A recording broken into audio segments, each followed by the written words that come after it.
Shalom saudara-saudaraku yang diberkati oleh Tuhan, kembali lagi bersama dengan kami di channel Kabar Keselamatan. Pada kesempatan kali ini kita sama-sama akan mempelajari kembali pelajaran sekolah sahabat kita, tapi sebelum itu mari kita berdoa terlebih dahulu.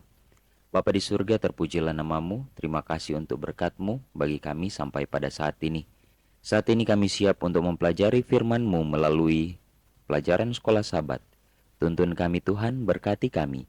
Dalam nama Yesus Kristus kami sudah berdoa dan mengucap syukur. Amin. Saudara-saudaraku yang diberkati oleh Tuhan, judul pelajaran sekolah sahabat kita pada pelajaran yang ketujuh di tanggal 17 Februari 2024 adalah Kasih Setiamu Besar Sampai ke Langit.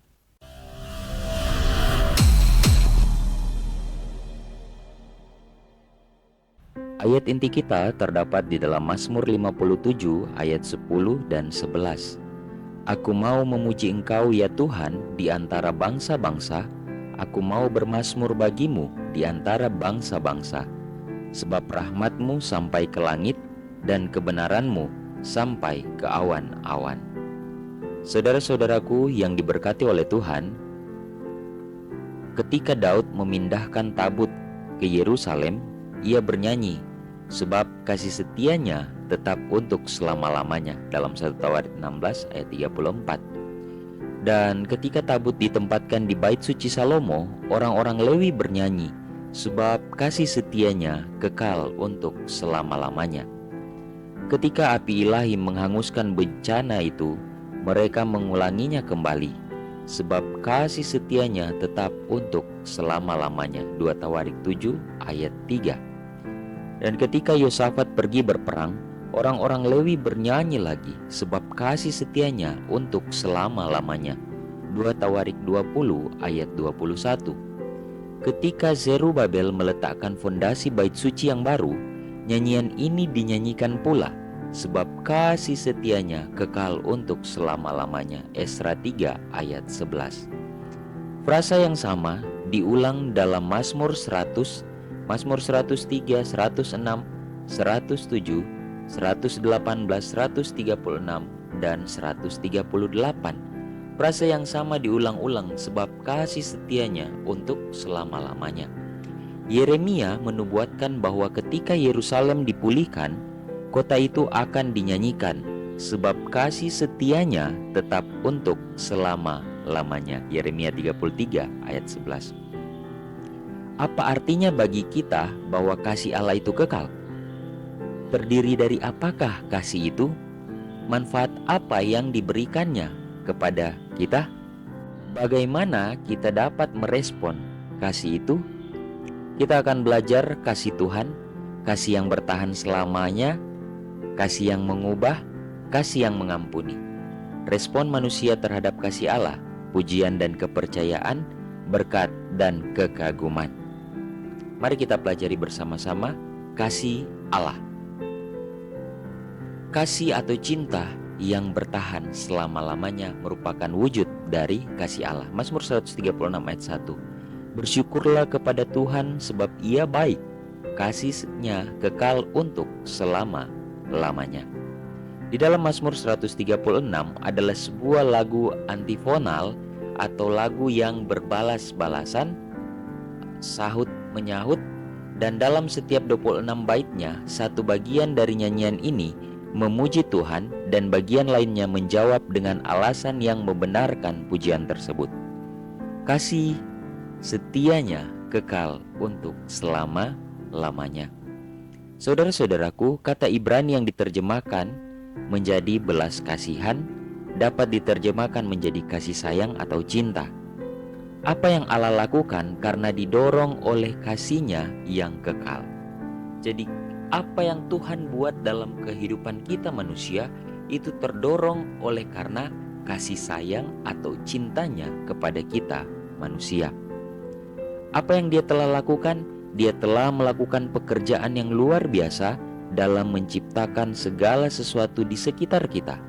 Dalam Mazmur 136 ayat 1-9. Kemudian Allah juga yang membebaskan bangsa Israel dari perbudakan dan meneguhkan mereka di tanah perjanjian. Mazmur 136 ayat 10 sampai 22. Dan saat ini Allah juga memperhatikan kita, membebaskan kita, dan menopang kehidupan kita. Semua Dia lakukan karena kasih sayang dan cintanya kepada kita semua. Saudara-saudaraku yang diberkati oleh Tuhan, kasih Allah tidak hanya berdampak pada mereka yang mengasihi Dia, karena Dia memberi makanan kepada segala sesuatu yang hidup. Merenungkan kasih tersebut, pemazmur memulai dan mengakhiri mazmurnya dengan mengundang kita untuk memuji Allah. Kemudian, kasih Allah itu kasih yang mengubah atau cinta yang mengubahkan. Dalam Mazmur 51 ayat 10, ciptakanlah dalam diriku hati yang murni, ya Allah, dan perbaharuilah roh yang teguh di dalam batinku. Di dalam Mazmur 51 ditulis oleh Daud, ketika ia sampai di Betsheba, datanglah Nabi Nathan kepadanya. Hingga saat itu penyesalan menggerogoti jiwa Daud. Sekarang dia membuka hatinya di hadapan Tuhan dan mengakui dosanya tanpa meringankan atau membenarkannya, sadar akan ketidakmampuannya untuk berhenti berbuat dosa.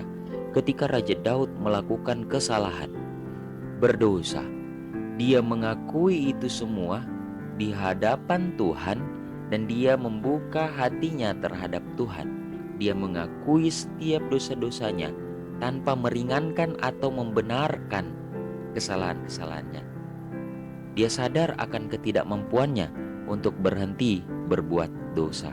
Saudara-saudaraku, kita pun seharusnya seperti ini. Kita seharusnya menyadari keberdosaan kita. Kita harus mengakui bahwa kita ini lemah, ketidakmampuan kita untuk berhenti dari berbuat dosa. Kita harus paparkan semuanya itu kepada Tuhan agar Tuhan menolong kita. Tuhan akan menuntun kehidupan kita untuk diperbaharui, karena kasih Allah itu mengubahkan kita.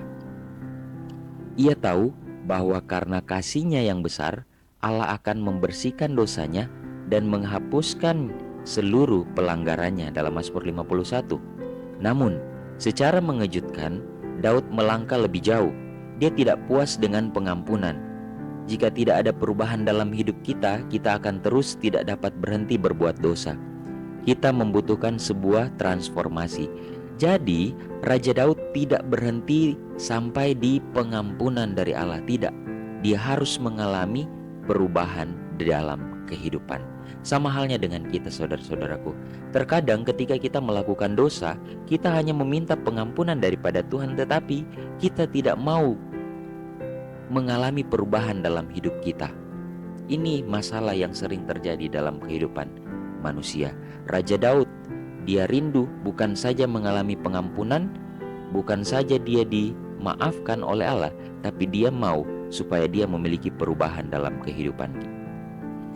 Allah dapat dan Allah ingin melakukan mujizat itu, menciptakan hati yang baru yang bersih dan roh yang benar di dalam diri kita.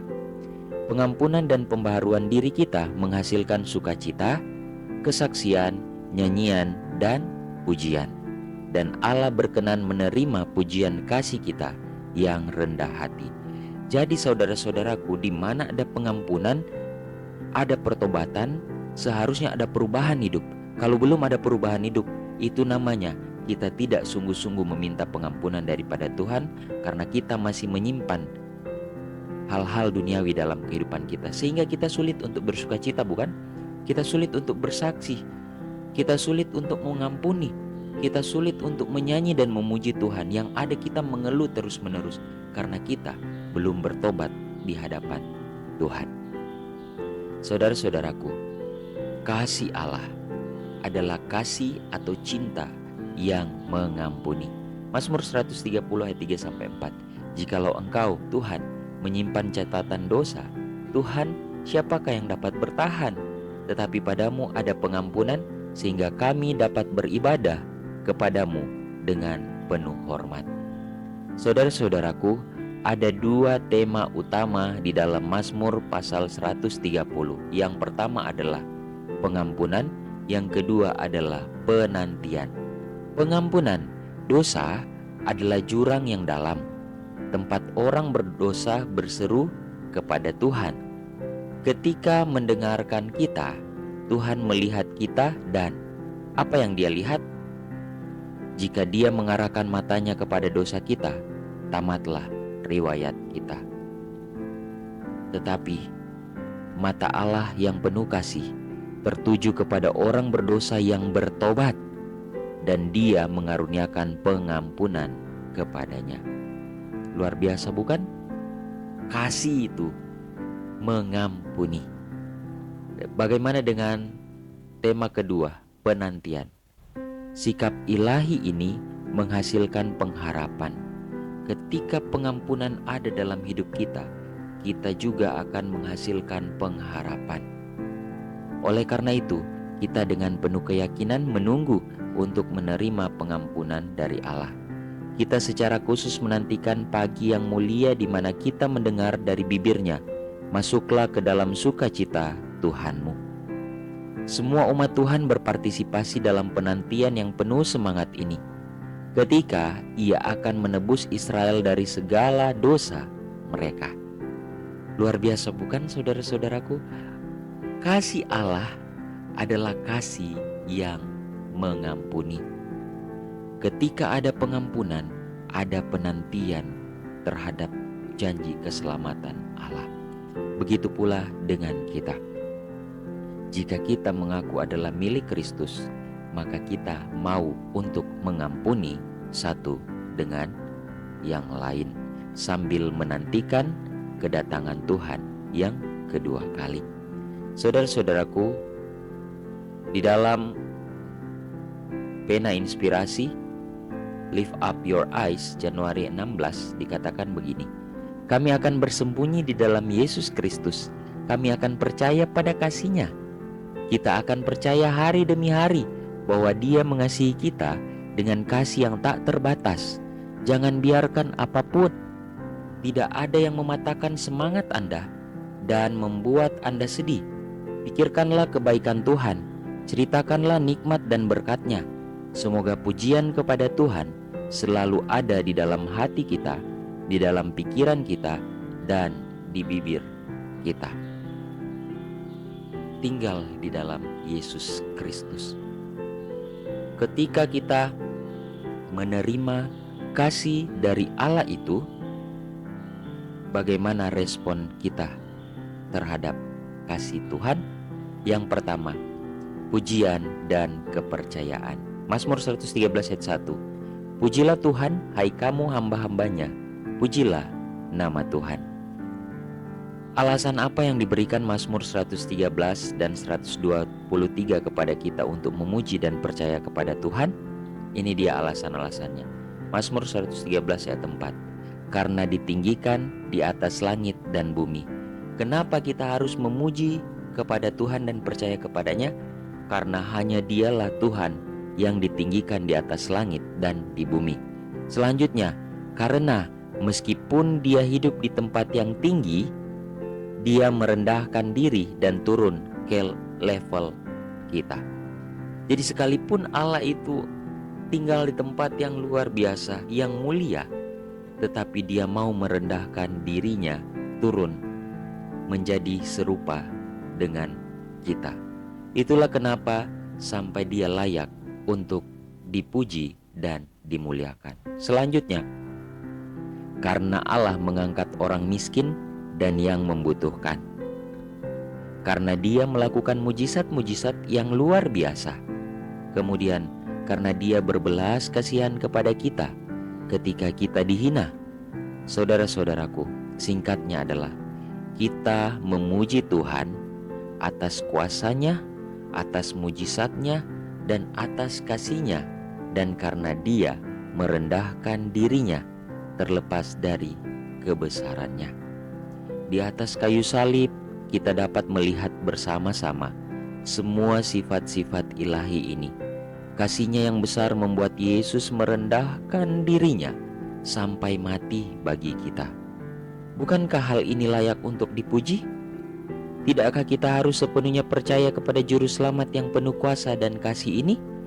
Saudara-saudaraku, saya rindu mengajak kita, mari kita memuji Tuhan, karena Dia layak untuk dipuji dan dimuliakan.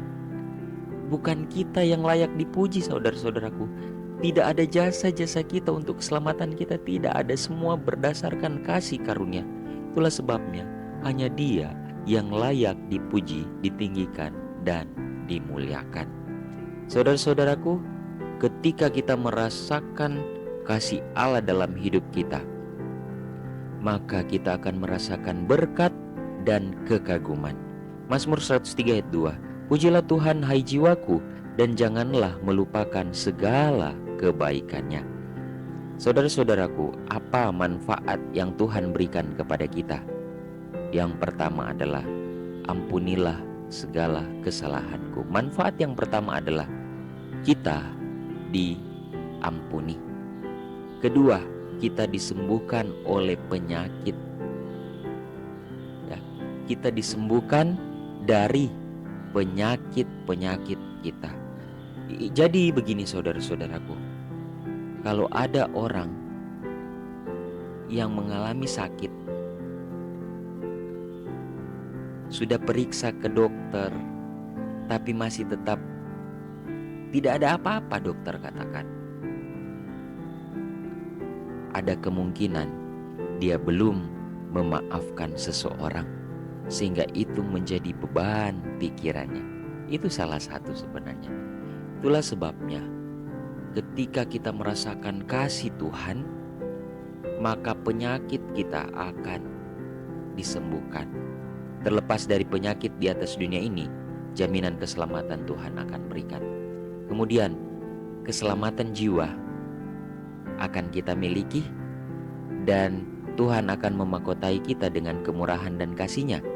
Dia akan memuaskan kita dengan kebaikan, Ia akan menyegarkan kita, Dia akan melakukan keadilan ketika kita menderita kekerasan. Dia yang akan memberitahukan rencana-rencananya kepada kita. Dia mengasihi dan tidak akan marah kepada kita. Dia tidak membalaskan kepada kita setiap hal-hal yang telah kita akui terhadap dirinya dan meminta pengampunan. Ia tidak mengingat dosa-dosa kita. Ia tahu bahwa Ia akan segera meninggal, tetapi Ia mengasihi kita. Dia tahu bahwa kita akan mati binasa, tapi karena kasih-Nya, maka Dia menyelamatkan kita.